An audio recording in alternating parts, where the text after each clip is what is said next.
दोस्तों ये रियल अग्नि पुराण बुक है। आज डेट है 18 नवंबर 2024 और आज मैं एक नया पुराण शुरू करने जा रहा हूँ, अग्नि पुराण। ये रियल अग्नि पुराण बुक है। तो पिछले वीडियो पे हमने जो ब्रह्म वैवर्त पुराण है वो कंप्लीट कर दिया है। तो आज ये शुरू करते हैं। अगर आप रियल रामायण, महाभारत, वेद, पुराण, कामसूत्र, उपनिषद ये सब बुक अगर आप शुरुआत से अंत तक पढ़ना चाहते हैं तो इस वीडियो के नीचे चैनल के नेम या पिक्चर पे क्लिक करके प्लेलिस्ट में जाके देख सकते हैं, या फिर चैनल का नाम कुछ अलग कुछ रोचक को यूट्यूब पे भी सर्च करके उस पर क्लिक करके प्लेलिस्ट में जाके पढ़ सकते हैं अगर इच्छा हो तो यहाँ पे मैं व्यास, लक्ष्मी, सरस्वती, पार्वती, गणेश, कार्तिकेय, ईश्वर शिव, ब्रह्मा, अग्नि और इंद्र आदि देवताओं को तथा वसुदेव भगवान कृष्ण को नमस्कार करता हूँ। मतलब शुरू करने जा रहे हैं इसलिए। नैमिषारण्य में विष्णु का यज्ञ करते हुए शौनक आदि ऋषियों ने तीर्थ यात्रा के सिलसिले में आए हुए सूत से स्वागत वचन कहा। ऋषियों ने कहा, हे सूत, हम सब ने आपका पूजन किया। आप हमें सार से भी सार जो वस्तु है उसका उपदेश करें, जिसके जानते ही मनुष्य सर्वज्ञ हो जाता है। सूत जी बोले, भगवान विष्णु सार से भी सार, सृष्टि आदि करने वाले तथा सर्वव्यापक है। उनको मैं ब्रह्म हूँ, इस प्रकार जानकर मनुष्य सर्वज्ञ हो जाता है। दो ब्रह्मों को जानना चाहिए, शब्द ब्रह्म और पर ब्रह्म को, दो विद्याओं को जानना चाहिए। ऐसा अथर्ववेद में भी आया है। मैंने और सूक जी तथा पेल आदि ऋषियों ने बद्रिका आश्रम जाकर वहाँ व्यास जी को प्रणाम करके उनसे पूछा। इसके बाद उन्होंने हमें सार वस्तु का उपदेश किया। व्यास जी बोले, हे सूत, सूक आदि मुनियों के साथ तुम सुनो, जैसा कि मुनियों के साथ मेरे द्वारा पूछे जाने पर श्रेष्ठ से भी श्रेष्ठ ब्रह्म तत्व को वशिष्ठ जी ने कहा था। वशिष्ठ जी बोले, हे व्यास, सुनो, निखिल चराचर में व्याप्त रहने वाले द्विद ब्रह्म के विषय में प्राचीन काल में अग्निदेव ने मुनियों और देवताओं के साथ मुझसे जैसा कहा था उसे मैं कहूँगा। अग्नि पुराण ब्रह्म विद्या, अक्षर, परम तत्व, ऋग्वेद आदि से अतिरिक्त परंतु उनसे सम्मत और सब देवताओं को सुख देने वाला परम उत्कृष्ट ब्रह्म अथवा ब्रह्म ज्ञान है। इस वेद सम्मत पुराण को अग्निदेव ने कहा, इसलिए इसका नाम अग्नि पुराण पड़ गया है। इसके पढ़ने और सुनने वालों को ये पुराण इस संसार में भोग और तदनंतर मोक्ष प्राप्त कराता है। भोग के बाद मुक्ति।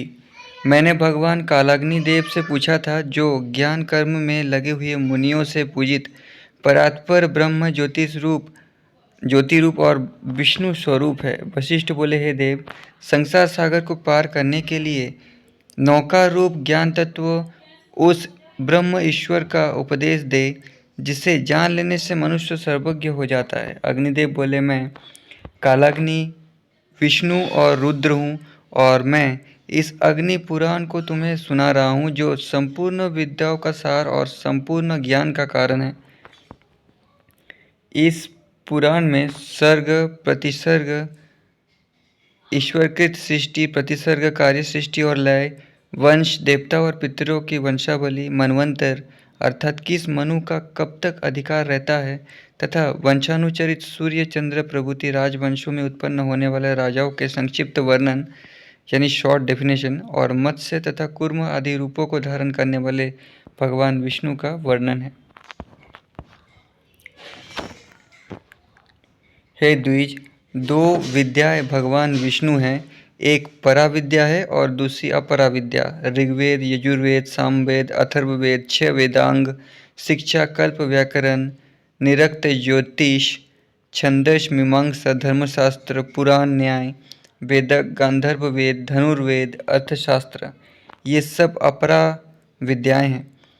पराविद्या वो है जिससे उस ब्रह्म का ज्ञान होता है जो अदृश्य, अग्राह्य गोत्र और चरण शाखा से परे हैं। मैं मत्स्यादि रूप के हेतुभूत भगवान विष्णु को आपसे उसी प्रकार कहूँगा जिस प्रकार प्राचीन काल में विष्णु ने मुझसे और ब्रह्मा ने देवताओं से कहा था। वशिष्ठ बोले, सृष्टि के आदि कारण मत्स्य आदि रूप धारण करने वाले विष्णु और प्राचीन काल में उनके मुख से सुने हुए ब्रह्म वेद रूप अग्नि पुराण के विषय में बतलाइए। अग्नि ने कहा, वशिष्ठ, मैं विष्णु के मत्स्य अवतार की कथा कह रहा हूँ, सुनो। विष्णु के अवतार लेने का काम दुष्टों का नाश और सज्जनों का पालन करने के लिए होता है। हे मुने, बीते हुए कल्प के अंत में ब्रह्म नामक नैमित्तिक प्रलय हुआ था, जिसमें भू आदि सब लोग समुद्र में डूब गए थे। कल्पांत में वैवस्वत मनु ने भोग और मोक्ष के लिए तपस्या की। एक बार जब वे कृतमाला नदी में तर्पण कर रहे थे, तब उनके अंजलि के जल में एक छोटी सी मछली आ गई। जब उन्होंने उसे जल में फेंकना चाहा, तब वो मछली बोल पड़ी, हे राजोत्तम, मुझे मत फेंको, क्योंकि वहाँ मुझे घड़ियाल आदि का डर है। ये सुनकर मनु ने उसे कलश जल में डाल दिया।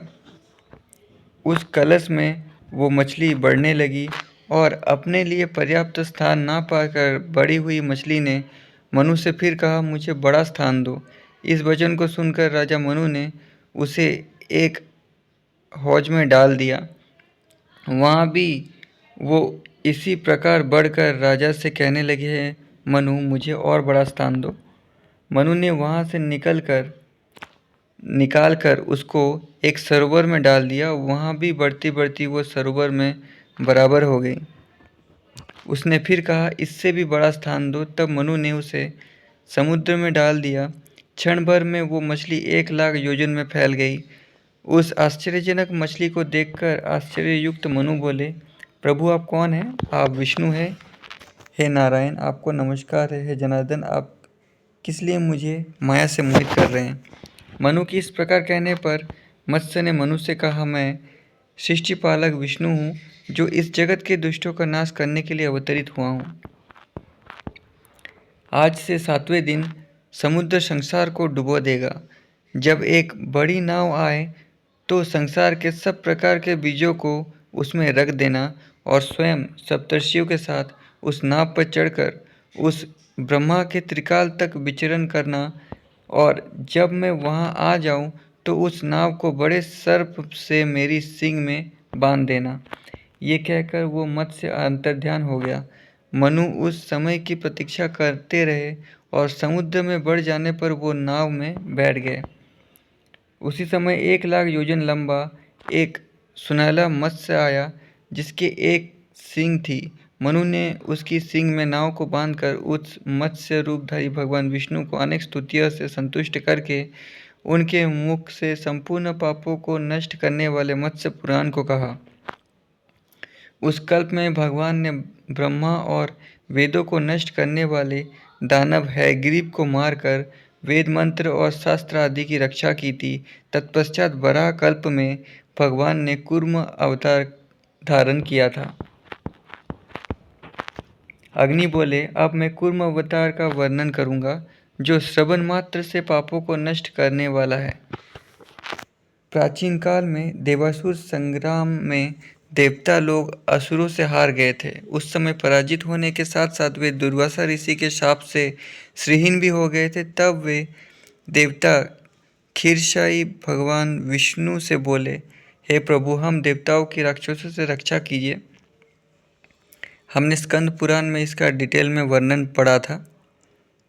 आप में स्कंद पुराण के भी वीडियोस देख सकते हैं। भगवान विष्णु ने ब्रह्मा आदि देवताओं से कहा, ये देवताओं, इस समय क्षीर सागर के मंथन के लिए, अमृत के लिए तथा श्री प्राप्ति के लिए असुरों के साथ संधि कर लो, क्योंकि किसी महान कार्य की सिद्धि के लिए शत्रुओं के साथ भी संधि कर लेनी चाहिए।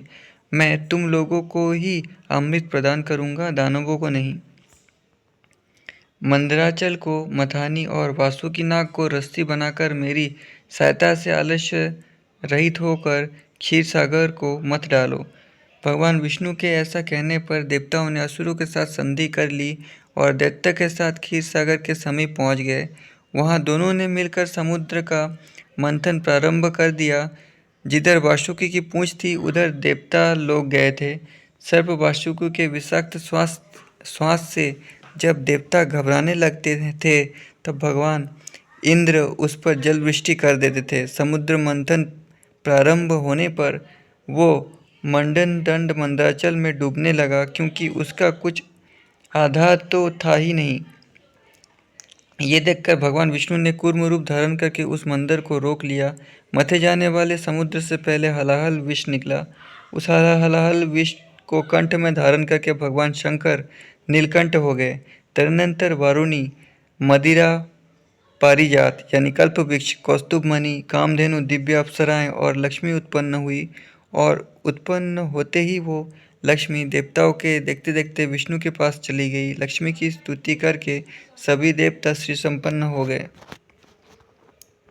तदनंतर आयुर्वेद के आविष्कारक विष्णु भगवान के अवतार धन्वंतरी अमृत से भरे हुए कमंडलों को धारण करते हुए निकल आए। जंब आदि दैत्य उनके हाथ से अमृत लेकर और आधा देवताओं को देकर चलते बने। ये देखकर विष्णु ने स्त्री वेश धारण कर लिया। उस रूपवती स्त्री को देखकर दैत्य मुग्ध होकर उससे कहने लगे, ऐ सुंदरी, तुम हम दैत्यों की स्त्री बन जाओ और ये अमृत हमें पिलाओ। ऐसा ही हो कहकर मोहिनी रूपधारी भगवान विष्णु उनसे अमृत लेकर देवताओं को पिलाने लगे। चंद्रमा का रूप बनाकर देवताओं के साथ अमृत पीता हुआ राहु सूर्य और चंद्रमा के द्वारा पहचान लिया गया। दैत्यों के शत्रु विष्णु ने अपनी भुजाओं से राहु का सिर काट कर पृथक कर दिया, परंतु अपनी कृपा से उन्होंने भगवान विष्णु ने राहु के उस कटे हुए शरीर को भी अमर कर दिया। तत्पश्चात राहु ने वरदायक भगवान विष्णु से कहा, मैं राहु ग्रह हूँ, मुझसे चंद्रमा और सूर्य ग्रहण को प्राप्त करेंगे और उस वेला में जो भी दान दिया जाएगा वो अक्षय हो जाएगा। भगवान विष्णु ने कहा, ऐसा ही होगा। तदनंतर सभी देवताओं के साथ रहकर भगवान विष्णु ने स्त्री रूप छोड़ दिया। स्त्री रूप का त्याग करने के बाद भगवान शंकर ने भगवान विष्णु से कहा, मुझे वो स्त्री रूप पुनः दिखाइए। फिर भगवान विष्णु ने भगवान शिव को स्त्री रूप दिखा दिया।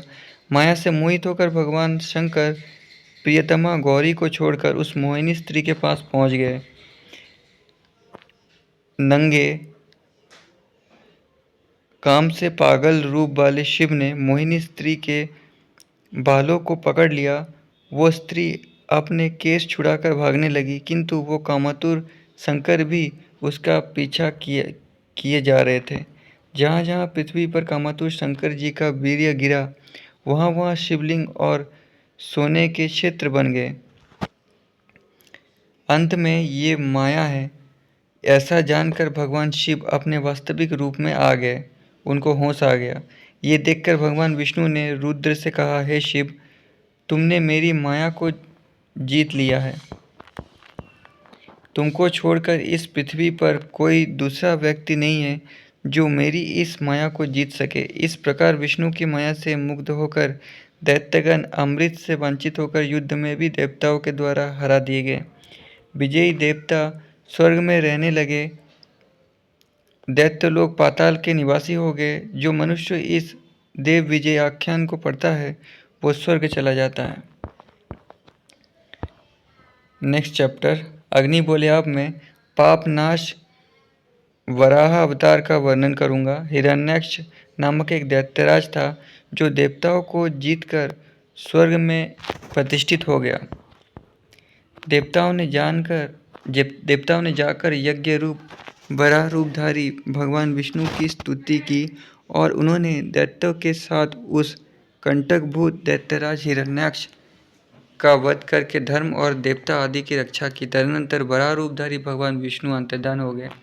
हिरण्याक्ष का भाई हिरण्यकशिपु हुआ, जिसने यज्ञ में देवताओं के भाग को तो जीत ही लिया, सभी देवताओं को भी अपने अधिकार में कर लिया। भगवान विष्णु ने नरसिंह का रूप धारण करके उनको मार डाला। भगवान विष्णु ने देवताओं को उनके अपने स्थान स्वर्ग में प्रतिष्ठित कर दिया। इससे प्रसन्न होकर देवताओं ने भगवान नरसिंह की स्तुति की। प्राचीन काल में देवासुर संग्राम में बलि आदि से हार कर देवता स्वर्गलोक से परिभ्रष्ट होकर भगवान विष्णु की शरण में पहुँचे। भगवान ने देवताओं को अभयदान दे दिया। अदिति और कश्यप की स्तुति से प्रसन्न होकर विष्णु ने अदिति के गर्भ से वामन के रूप में अवतार लिया। वामन यज्ञ में लगे हुए बलि के यज्ञ में गए। वामन ने गंगा द्वार में स्तुति पाठ किया। इसका वर्णन वाल्मीकि रामायण में भी है डिटेल में। आप मेरे वाल्मीकि रामायण के भी वीडियोस देख सकते हैं। इष्ट मनोरथ को पूर्ण करने वाले बलि ने वेद पाठी वामन के वेद पाठ को सुनकर कुछ मांगने के लिए कहा। शुक्राचार्य के द्वारा मना किए जाने पर भी बलि ने कहा, आपकी जो इच्छा हो मांगिए, मैं आपको अवश्य दूंगा। तब वामन ने बलि से कहा, मेरे गुरु के लिए 3 पग भूमि दे दो। बलि ने वामन से कहा, मैं दे दूंगा। संकल्प जल हाथ में पड़ते ही वामन ने अपना विराट रूप धारण कर लिया।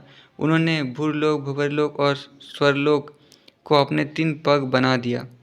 तब राजा बलि को सुतल में भेज दिया। इंद्र को स्वर्गलोक दे डाला। देवताओं के सहित इंद्र ने भगवान विष्णु की स्तुति की और स्वयं भुवनेश बनकर सुखी हो गए। लेकिन भगवान ने पृथ्वी से बाहर पैर निकाल दिया था, ऐसा कहा जाता है, पृथ्वी प्लैनेट के बाहर। लेकिन ऐसा कुछ भी वाल्मीकि रामायण में लिखा नहीं है। यहाँ पे शॉर्ट में लिखा गया है, इसलिए यहाँ पे भूरलोक, भंवरलोक, स्वरलोक, यहाँ पे स्वर्गलोक नहीं है, स्वरलोक है। ये शायद पृथ्वी के ही अंश थे, पृथ्वी के अंदर। और शायद इसी के बाद ये जो मंत्र है, ये जो टेक्निक है, ये वानरों में और राक्षसों में फैल गया अपना आकार बढ़ाने का। और इसी से शायद सब ने सीखा था। हनुमान जी भी इसी से सीखे थे, आकार बड़ा करने का, वामन अवतार से। हे ब्राह्मण, अब मैं परशुराम का अवतार को कहूँगा, सुनो। क्षत्रियों को उद्यत जानकर पृथ्वी का बोझ दूर करने के लिए देवता और ब्राह्मण आदि का पालन करने वाले भगवान विष्णु ने विश्व शांति के लिए जमदग्नि की पत्नी रेणुका के गर्भ से परशुराम के रूप में अवतार लिया। भृगुवंशी परशुराम शस्त्र विद्या में पारंगत थे। उस समय भगवान दत्तात्रेय की कृपा से सहस्त्रबाहु कार्तिवीर्य राजा हुए। 1000 भुजाओं वाले और सारी पृथ्वी के स्वामी हुए राजा कार्तिवीर्य एक बार शिकार खेलने गए। उस जंगल में मृगया से थके हुए महाराज कार्तिवीर्य को जमदग्नि ने अपने आश्रम में निमंत्रण दिया और कामधनु के प्रभाव से सेना सहित राजा को भोजन कराया। ये देखकर लोभवश राजा ने उस कामधेनु को जमदग्नि से मांगा, किंतु जब उन्होंने नहीं दिया तो बलात् यानी जबरदस्ती उसे छीन लिया। इसके बाद परशुराम ने राजा का सिर काटकर उसे मार गिराया। युद्ध में परशुराम ने राजा का वध कर दिया और गाय को छीनकर उसे वो अपने आश्रम में ले आए। उधर कार्तिवीर्य के पुत्रों ने जमदग्नि का वध कर डाला। जब परशुराम वन में लौटकर फिर अपने आश्रम में आए, तब बैर से पिता को मरा हुआ देखकर पितृवध से क्रुद्ध होकर व्यापक परशुराम ने 21 बार पृथ्वी को क्षत्रिय से रहित कर दिया, और यानी उस कुल के क्षत्रियों को, यानी उस वंश के जितने भी क्षत्रिय थे। कुरुक्षेत्र में 5 कुंड बनवाकर उनसे पितृ का तर्पण करके समस्त पृथ्वी कश्यप को देकर स्वयं महेंद्र पर्वत पर चले गए। कूर्म, वराह, नरसिंह, वामन और परशुराम के अवतार का कथा सुनकर मनुष्य स्वर्ग को प्राप्त कर लेता है। अब नेक्स्ट चैप्टर यहाँ से शुरू होता है। राम अवतार। अग्नि बोले, अब मैं रामायण की कथा को जैसे प्राचीन काल में नारद जी ने वाल्मीकि जी से कहा था, उस प्रकार से कहूँगा। तो आप मेरे वाल्मीकि रामायण के भी वीडियोस देख सकते हैं डिटेल में पढ़ने के लिए। यहाँ पे शॉर्ट में बताया जाएगा। महाभारत में भी मार्कंडेय जी ने शॉर्ट रामायण युधिष्ठिर को बताया था। लेकिन जिस युग में, यानी जिस समय में जो घटना घटती है, उस युग के लोग अगर लिखते हैं तो ही उसको मानना चाहिए। जैसे रामायण त्रेता युग के लास्ट में हुआ था, उसी समय वाल्मीकि जी पैदा हुए थे, तो वाल्मीकि जी की रामायण सबसे ऑथेंटिक है। अगर आप जानकार हैं तो आपको पता होगा, वही सबसे प्राचीन आदि कवि जी की लिखी हुई रामायण है। जैसे महाभारत द्वापर युग में हुआ था, तो उसी युग में वेद व्यास जी पैदा हुए थे, तो उसी को मानना चाहिए। लेकिन संस्कृत त्रेता युग में भी था, द्वापर युग में भी था, इसीलिए कुछ संस्कृत में भी रामायण मिलते हैं जो वाल्मीकि रामायण से डिफरेंट है, उनको नहीं मानना चाहिए। लेकिन तुलसीदास जी की रामायण तो एकदम ही फेक है, एकदम ही झूठी रामायण है। उसमें बहुत सारे अंधविश्वास को जोड़ा गया है, मिलावट। तो अग्निदेव जी बोले, अब मैं रामायण की कथा को जैसे प्राचीन काल में नारद जी ने वाल्मीकि जी से कहा था उस प्रकार से कहूँगा। मैंने पहले ही वाल्मीकि रामायण पढ़ लिया है और महाभारत भी मैंने पढ़ा है, आप चाहे तो पढ़ सकते हैं पूरा शुरुआत से अंत तक। वो रामायण कथा पढ़ी जाने पर संसार में भोग और बाद में मोक्ष दोनों प्रदान करती है। नारद जी बोले, विष्णु ने पद्मयोनि ब्रह्मा की उत्पत्ति हुई विष्णु से पद्मयोनि ब्रह्मा की उत्पत्ति हुई। ब्रह्मा से पुत्र मरीचि से कश्यप उत्पन्न हुए। कश्यप से सूर्य और सूर्य से व्यवस्थित मनु हुए। फिर उसी प्रकार व्यवस्थित मनु के इक्ष्वाकु और इक्ष्वाकु से वंश में कुकुत्स्य हुए। कुकुत्स्य से रघुवंश और रघु से अज और अज से दशरथ उत्पन्न हुए। राजा दशरथ के पिता अज थे। रावण आदि दुष्टों का वध करने के लिए स्वयं भगवान विष्णु 4 रूपों में अवतरित हुए। विष्णु के ही 4 रूप थे, यानी एक ही आत्मा के 4 शरीर थे। विष्णु को आत्मा कहा जाता है, जैसे कि हमने पहले ही पढ़ा था। ब्रह्म का मतलब आत्मा ही है। मैं ब्रह्म हूँ ऐसा कहा गया है, इस वीडियो के शुरुआत में मैंने पढ़ा था। तो राम, लक्ष्मण, भरत और शत्रुघ्न विष्णु के 4 रूप। राजा दशरथ के पुत्र राम कौशल्या के गर्भ में हुए। कैकेयी से भरत, सुमित्रा से लक्ष्मण और शत्रुघ्न उत्पन्न हुए। ऋषि सिंह ऋषि द्वारा कराए गए पुत्रेष्टि यज्ञ में सम्यक सिद्ध हविष को खिलाने से राम आदि 4 पुत्र पिता दशरथ के समान हुए। विश्वामित्र ने यज्ञ के विघ्नों को नष्ट करने के लिए महाराज दशरथ से राम लक्ष्मण को मांगा। महाराज दशरथ ने मुनि के साथ अपने दोनों पुत्र राम और लक्ष्मण को भेज दिया। भगवान राम गए, विश्वामित्र से अस्त्र और शस्त्रों की दीक्षा ग्रहण की तथा ताड़का राक्षसी का वध करने वाले हुए। भगवान राम ने मानवास्त्र से मूर्छित करके मारीच को दूर पहुंचा दिया। फिर बलवान भगवान राम ने यज्ञ विध्वंसक सुबाहु को उसकी सेना के सहित मार डाला। सिद्धाश्रम में निवास करते हुए राम अपने अनुज लक्ष्मण और विश्वामित्र आदि ऋषियों के साथ मैथिल राजा जनक के यज्ञ में शिवजी का धनुष देखने गए। वो यज्ञ सतानंद को पुरोहित रूप निमित्त बनाकर विश्वामित्र के प्रभाव से हुआ। भगवान राम मुनि विश्वामित्र के साथ यज्ञ में राजा जनक के द्वारा पूजित और प्रशंसित हुए।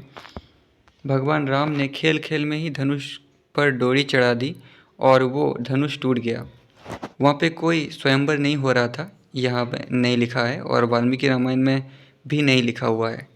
वो धनुष राम को दिखाया गया था, जिसके लिए राजा जनक ने कई राजाओं से युद्ध किया था जो सीता को ज़बरदस्ती लेना चाहते थे। तब राजा जनक ने वीरता ही जिसकी कीमत थी, उस अयोनिज भूपुत्री अपनी कन्या सीता को राम को दे दिया। पिता दशरथ आदि के आने पर भगवान राम ने सीता जी से विवाह किया। उसी समय लक्ष्मण ने उर्मिला से विवाह किया। जनक के छोटे भाई कुशध्वज की 2 कन्याएं सुतकृति और मांडवी का विवाह शत्रुघ्न और भरत से हो गया। जनक के द्वारा सम्मानित होकर और परशुराम को जीतकर वशिष्ठ आदि ऋषियों के साथ राम तो अयोध्या लौट गए और भरत शत्रुघ्न के साथ अपनी मामा सुधाजीत के पास नैनीताल कैकेयी देश चले गए। भरत और शत्रुघ्न। नारद बोले, भरत के चले जाने पर राम माता पिता का आदर सत्कार करने लगे। कुछ समय बीतने पर महाराज दशरथ ने राम से कहा, राघव सुनो, तुम्हारे गुणों के अनुरक्त प्रजा ने मन से तुम्हारा अभिषेक कर ही दिया है। प्रातःकाल में ही तुम्हें युवराज का पद प्रदान कर दूंगा। रात्रि में तुम सीता के साथ संयम पूर्वक व्रत का पालन करना। राजगुरु वशिष्ठ के साथ राजा के 8 मंत्रीगण दृष्टि, जयंत, विजय, सिद्धार्थ, राज्यवर्धन, अशोक, धर्मपाल और सुमंत्र ने भी इसका समर्थन किया। पिता, राजगुरु और मंत्रियों का अभिमत सुनकर राम ने ऐसा ही हो कहकर तथा उस समाचार को कौशल्या को सुनाकर देव पूजन करके व्रतयुक्त हो गए। महाराज दशरथ वशिष्ठ आदि से राम के राज्याभिषेक की सामग्री जुटाई जाए ऐसा कहकर कैकेयी के पास चले गए। इधर राजधानी अयोध्या की सजावट को देखकर और दूसरे दिन राम का अभिषेक होगा ये जानकर दुष्टा मंथरा ने कैकेयी से कहा, बात ये थी कि एक बार किसी गलती पर भगवान राम ने उसका पैर पकड़कर घसीटा था मंथरा का। उसी दुश्मनी से मंथरा भगवान राम का वनवास चाहती थी। मंथरा कैकेयी के पास जाकर बोली, है कैकेयी, तुम उठ जाओ। राम के राज्याभिषेक का अर्थ तेरे पुत्र की और मेरे मौत ही है, इसमें कोई संदेह नहीं है। कुबड़ी मंथरा की इस बात को सुनकर, कुबड़ी यहाँ पे बोलने का मतलब उनको गाली देने की कोशिश की गई है, इसलिए कुबड़ी कहा गया है। वो कुबड़ी थी नहीं, वो बूढ़ी थी, वाल्मीकि रामायण में लिखी है। इस बात को सुनकर कैकेयी ने अपना एक आभूषण उतार कर उसे दे दिया और बोली है, जैसे राम मेरे हैं वैसे ही भरत मेरे पुत्र हैं। मुझे कोई ऐसा उपाय नहीं सूझ रहा है जिससे भरत राज्य के अधिकार भोक्ता हो सके। इसके बाद कुपित होकर हार का परित्याग करके मंथरा कैकेयी से बोली, मंथरा बोली, आई मूर्ख, राम से भरत की और अपनी और मेरी रक्षा करो। अभी राम राजा होंगे, तत्पश्चात उनकी संतान राज्य की अधिकार होंगी। कैकेयी, इस प्रकार तो राजवंश भरत के हाथ से निकल ही जाएगा। आज से वर्षों पहले देवासुर संग्राम में संबर ने देवताओं को पराजित कर दिया था। उस युद्ध में रात्रि के समय तुम्हारे स्वामी दशरथ देवताओं की सहायता के लिए गए हुए थे। उस समय तुमने अपनी विद्या से राजा के प्राणों की रक्षा की थी। तब प्रसन्न होकर उन्होंने तुम्हें 2 वर दिए थे। इस समय उन्हीं को मांग लो। उनमें से एक वर राम का 14 वर्ष के लिए वनवास और दूसरा भरत को युवराज राज्य का प्रदान करना मांग कर राजा इस समय दे देंगे। कुबड़ी की कूटनीति से प्रोत्साहित होकर अनर्थ में भी स्वार्थ सिद्धि देखने वाली कैकेयी बोली, तुमने मुझे अच्छा उपाय बतलाया, वो राजा इसे आवश्यक करेगा। इसके बाद कोप भवन में जाकर कैकेयी भूमि पर गिरकर मूर्छित हो गई। तदनंतर राजा दशरथ ने द्विज और देवताओं की पूजा से निवृत्त होकर देखा कि कैकेयी रुष्ट पड़ी हुई है। उन्होंने पूछा, तुम्हारी ऐसी अवस्था क्यों हो गई है? क्या तुम किसी रोग से पीड़ित हो अथवा किसी क्षय से उद्विग्न हो? कहो क्या चाहती हो, मैं अवश्य उसको पूरा करूँगा। ऐ सुंदरी, जिन राम के बिना मैं एक क्षण भी जीवित नहीं रह सकता हूँ, उनकी शपथ खाकर कहता हूँ कि तुम्हारे मनोरथ को अवश्य पूर्ण करूँगा। उसने कहा, है महाराज, सच सच कहना, यदि तुम मुझे कुछ देना ही चाहते हो तो 2 वर को दो, जिन्हें तुम पहले ही दे चुके हो। आज अपनी बात को सत्य कर दो। पहला वर ये कि राम स्वयं पूर्वक 14 वर्ष वन में रहे और इन सामग्रियों से जिनसे राम का राज्याभिषेक होने वाला था, आज ही यहीं उनसे भरत का राज्याभिषेक कर दो। हे महाराज, यदि तुम ऐसा नहीं करोगे तो मैं विष पीकर मर जाऊंगी। कैकेयी की इन बातों को सुनकर राजा दशरथ मूर्छित हो गए और वज्राहत के समान पृथ्वी पर गिर पड़े। थोड़ी देर बाद चेतना लौटने पर वे कैकेयी से कहने लगे, दशरथ बोले, आई, तुम तो पाप करने पर तुल गई हो। अरे राम ने अथवा मैंने ही तुम्हारा क्या बिगाड़ा था जो तुम ऐसा कह रही हो? हे संपूर्ण संसार का प्रिय करने वाली, केवल तुम्हारा ही प्रिय मनोरथ पूर्ण करके मैं संसार में निंदित हो जाऊंगा। तुम मेरी भार्या नहीं, तुम तो मेरी कालरात्रि हो। भरत ऐसा अर्थात तुम्हारी तरफ पुत्र नहीं है। अच्छा, तो अब मेरे मर जाने और पुत्र राम के वन चले जाने पर तुम विधवा होकर शासन करो। कैकेयी से ऐसा कहकर सत्य के फंदे से बंधे हुए राजा दशरथ ने राम को बुलाकर कहा, हे राम, कैकेयी ने मुझे ठग लिया, तुम मुझे गिरफ्तार करके राज्य करो। कैकेयी ने वर मांगा है कि तुम वन में निवास करो और कैकेयी सहित उसका पुत्र भरत राजा बने। पिता की इस बात को सुनकर राम ने पिता दशरथ और कैकेयी को नमस्कार किया। उन्होंने दोनों की प्रदक्षिणा की। तत्पश्चात माता कौशल्या का प्रणाम करके तथा उनको सांत्वना देकर लक्ष्मण तथा भार्या सीता सहित वो सुमित्रा के साथ रथ पर सवार होकर राजभवन को चल पड़े। चलते समय उन्होंने ब्राह्मणों, दीनों और अनाथों को दान दिया और शोक विहल माताओं और पिता तथा अन्य हित चिंतकों के साथ अयोध्या नगर से बाहर निकल गए। सरयू तमसा नदी के तट पर रात बिताकर अयोध्या वासियों को छोड़कर राम आगे वन को चल पड़े। प्रातःकाल राम को ना देखकर सब पूर्ववासी पुनः अयोध्या लौट आए। अत्यंत दुखित राजा भी रोते हुए कौशल्या के भवन में आ गए। सब पूर्ववासी स्त्रियां और रानियां धार मार मार कर रोने लगी। उधर राम चीर धारण करके रथ पर बैठकर श्रृंगबेरपुर चले गए। राजा दशरथ की 300 से भी ज़्यादा रानियाँ थीं, वाल्मीकि रामायण में हमने पढ़ा था, और राम हर एक माता के पास जाकर विदा लिया था। वहाँ निषाद राज गृह ने भगवान की पूजा की। राम ने एक इंगदी वृक्ष के नीचे आश्रय लिया और गृह के साथ लक्ष्मण रात भर जागते रह गए। प्रातःकाल राम ने मंत्री सुमंत्र को रथ के सहित लौटा दिया। राम, लक्ष्मण और सीता नाव में गंगा पार करके प्रयाग गए। वहाँ भरद्वाज ऋषि को प्रणाम करके चित्रकूट पर्वत पर गए। वहाँ पर वास्तु पूजा करके मंदाकिनी नदी के किनारे रहने लगे। वहाँ उन्होंने सीता को चित्रकूट का दर्शन कराया। सीता जी पर नखों से चोट करने वाले उस कौवे जयंत को राम ने सींग के बाण से मारकर उसके एक नेत्र को फोड़ डाला। वो कौवा रूपधारी इंद्रपुत्र जयंत देवताओं को छोड़कर भगवान की शरण में आ गया। राम के वन चले जाने के छठे दिन रात में दशरथ ने कौशल्या से पहले का वो सारा वृत्तांत कह सुनाया कि किस प्रकार उन्होंने अपनी कुमारावस्था में अज्ञानवश सरयू तट पर धड़ा भरने के शब्द को सुनकर शब्दभेदी बाण से यज्ञदंत के पुत्र श्रवण कुमार का वध कर दिया था।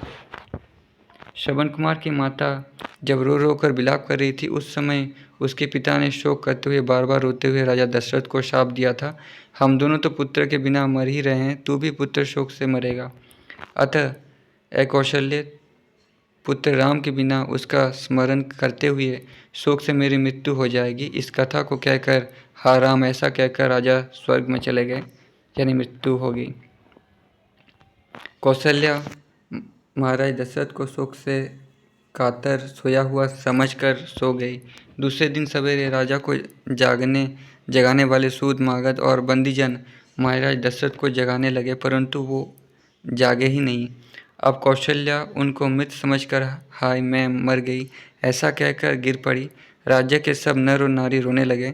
राजा के शरीर को तेल की कुंडी में रखकर वशिष्ठ ने शरतकाल के सुमंत्र आदि को भेजकर शत्रुघ्न सहित भरत को नैनीताल से मामा के घर से अयोध्या नगर में बुलवा दिया।